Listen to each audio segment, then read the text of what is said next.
Welcome to Survivors Talk with your host, April Jackson Hunter.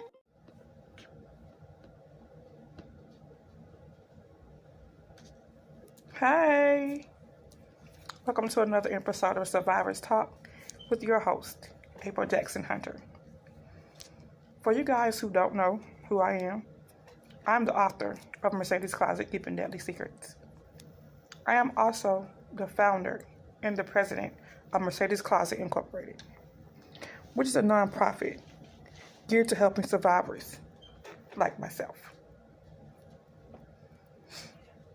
So, the formalities are out the way. I'm gonna open up the door and say, I'm on Survivors Talk. So, I'm a survivor of domestic violence. I started this journey because I saw a lot of people experiencing some of the same things I experienced. And me talking to those people helped me feel like I wasn't alone. So I want to give someone else that same opportunity to not feel alone. Today's episode of Survivors Talk, we're going to talk about the power in finding your voice. I know experiencing my trauma for me took a lot of power from me. It set me in a downward spiral. Just trying to cope was difficult. And it wasn't until I found my voice, I released my story, that I tapped into a power that was unimaginable. Finding your voice, living in your truth is so liberating. It's like when you experience your trauma, like for me being abused, I was also assaulted sexually. You know, it just seemed like they take bits and pieces from you. Even though, you can't get those moments back, you can get your power back. One way that you can get your power back is through connections. Like I said, sharing your story with someone who you can relate to. Like our support group that we have on Facebook, our virtual support group that we have every second Saturday of the month. It lets you connect with other people that are experiencing what you are experiencing, and you don't feel by yourself. When you connect with someone who understands what you feel and the isolation breaks, that helps you in your healing process. It helps you to know that you're not crazy, first of all, because I know I felt like I was going crazy during my time of healing. I felt like I was losing my mind. And at one point, I actually did contemplate suicide. Because it was just that bad for me. I just couldn't understand, how someone could do the things that were done to me and still say they love me. It was beyond me. And once I set out and I started going to a support group called Safe Space Management, and just connecting with those ladies, helping me to understand that the things that I was experiencing, I was not experiencing them by myself. It was so, how can I put it into words? It was freeing. It freed me to be able to push forward in my recovery journey. And the art of surviving is not overnight thing. It's a journey. That journey has ups and downs. You got to keep working at it because, I still go through periods of moments. And even though I have not been with my initial abuser for well over many of years, my kids are all grown now. But that particular episode or lifetime with that person led me to one toxic relationship after another. And I went through years of toxic abuse, toxic people that I was just not allowing myself to heal, not allowing myself to free myself from what I had been through. It's opened the door for all of this other damage that I was doing to myself. So, connecting with someone that you can relate to, it frees you. It opens your door. It opens your door for you to continue on your healing process, which is much needed. It doesn't matter how far along these things have happened to you. You still need to heal yourself. You still need to find your voice. And the second thing I'm going to talk about within finding your voice is telling your story. I told my story in Mercedes' Closet, Keeping Deadly Secrets. That is my personal book. Even though it's fictional, it's a fictional story about my life with domestic violence. I put some real life incidents that happened to me inside the story. I chose to do fiction when telling my story because I have a very elaborate imagination, and I felt like I could get my point across better using my imagination. I have a detailed story. I have several characters, and they're not just the one I made up for myself. I also have several different relationships.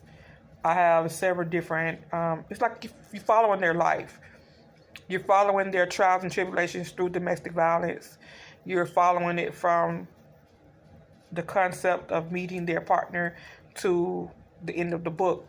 You're following them, and it's eye-opening. It gives you a rude awakening, to be honest with you. And I have to say, it's a trigger alert. If you are not grounded in your healing process, then you're gonna need to get some stuff together because some of the things that happen in that book are trigger alerts. I've had people tell me that they had to get their mind back in focus after reading the book because it triggers them. Which I made it to. I did it so it'll shock you, so it'll give you a rude awakening. I also tell my story as a co-author in Wounds to Wisdom, the Survivor Series, Volume 3. And in this book, I tell my truth. I tell exactly some of the things, I tell exactly what happened to me with my initial abuser. How it actually went down. Well, not just, I'll talk about one specific incident that was monumental for me during my life with my initial abuser.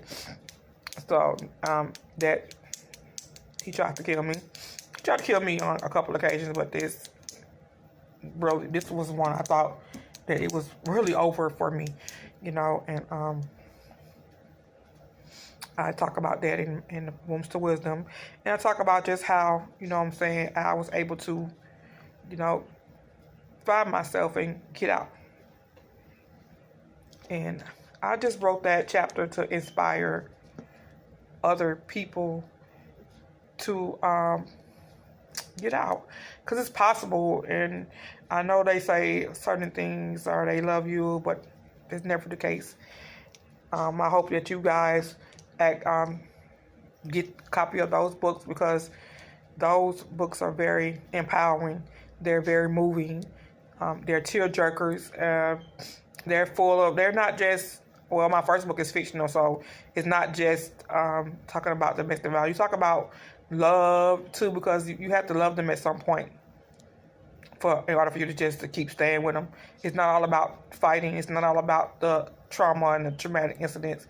It was a relationship, and the relationship comes with love. It comes with sex. I do have a lot of graphic sex scenes in my book because it's life. It's real life, and in real life you have sex. So I mean, it is what it is.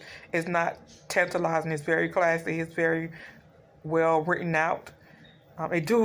You will get the visual in your head when you read it, because I set it up where you can pretty much see them sitting on the sofa next to you if you're reading on the sofa.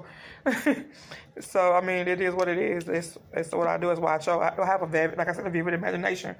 And that's why I chose it to do it that way. I wanted to be able to shock you. It's the shock value in it. And I had a lot of good reviews on the book alone. So, you guys you want to check out both of my books. You can check them out at www.mercedescloset.com. And as I go on into sharing your story allows you to break your silence of your past. It allows you, because let me put it like this: the person who abused you or who caused your trauma are telling their versions of the story. And it's nothing like the truth.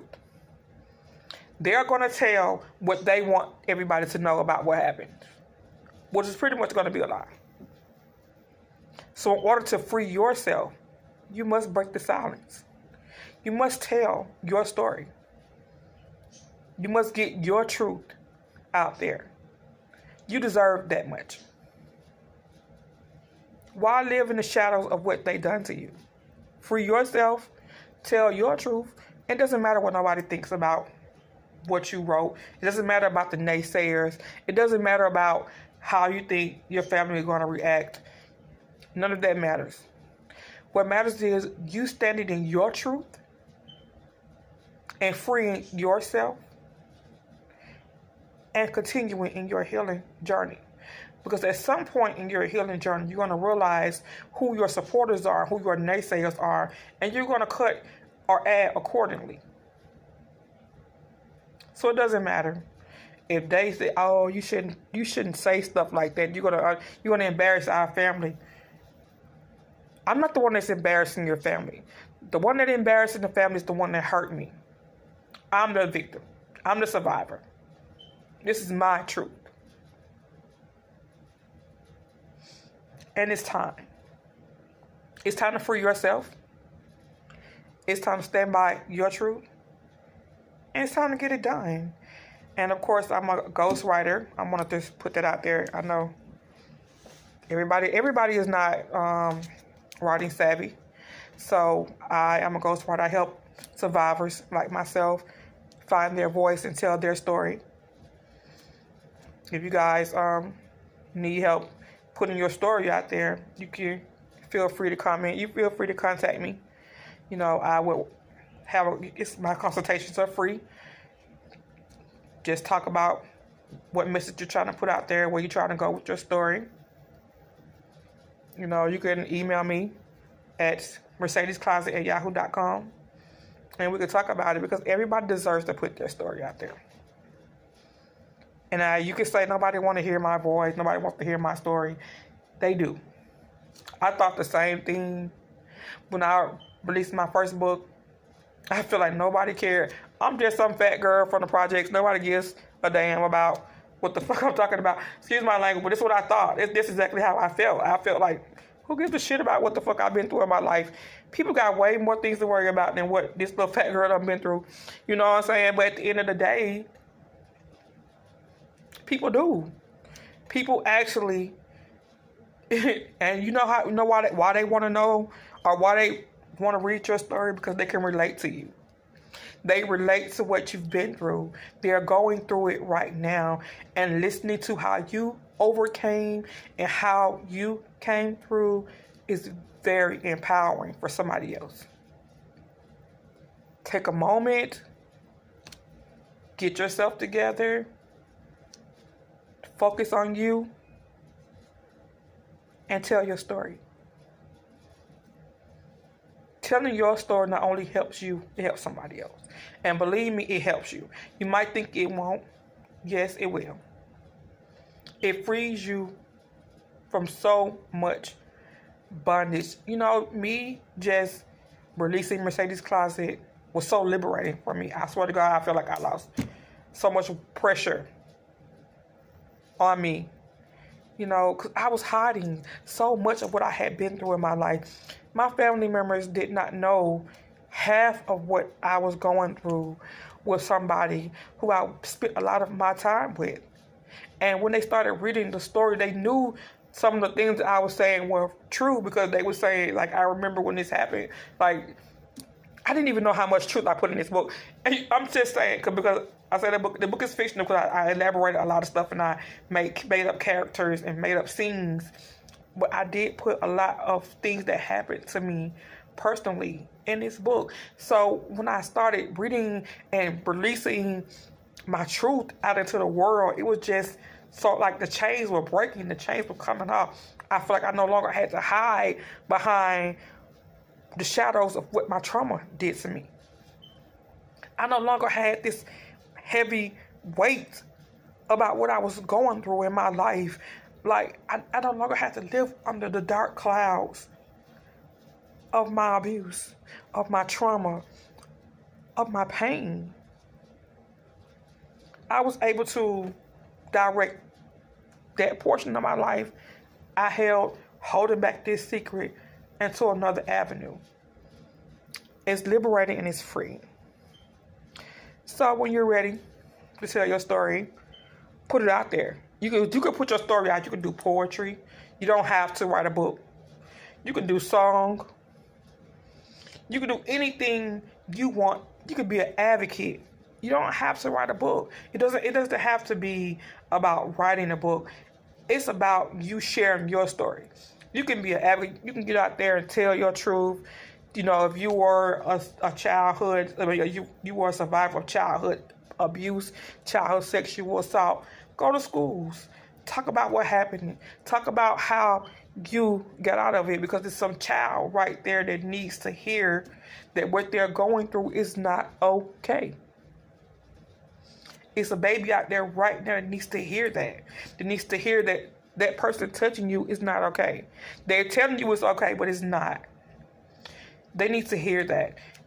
It's a mother out there right now that needs to hear that you can survive domestic violence. You can survive marital rape. You can survive human trafficking. You can survive trans violence. You can get out of whatever it is that's weighing you down. You can make it. You can get away. You too can survive. And again, it's all about finding your voice.